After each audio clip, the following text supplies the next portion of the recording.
different things like the elevation, the speed. Meet meteorologist Paul Hepner. He's been studying storm patterns for 30 years. As that moisture moves inland, it finds colder air that's coming in from a regular weather system, and then the two of them meet in West Virginia and Western Maryland, and that's what made all the snow. And that collision wreaked havoc on the East Coast, dumping the most snow on West Virginia, Maryland, Virginia, and Tennessee, leaving as much as 34 inches.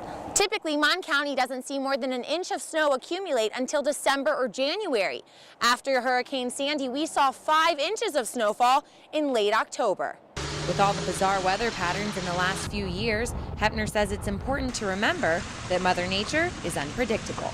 And these patterns sometimes become very active, sometimes they become a little bit more quiet. You might have a couple of years when not much happened. Global warming has a lot to do with it. Well, it's pretty clear it's global warming. Some meteorologists define global warming as changes in the Earth's atmosphere that lead to higher temperatures and drastic shifts in the weather. It's difficult to just pin it on one and say, aha, we had this storm because of just this one thing. It's really many, many things. Over the past century, the temperatures have varied from cold in the 1900s to warm in the 80s, and many believe that mankind is to blame for the shifts.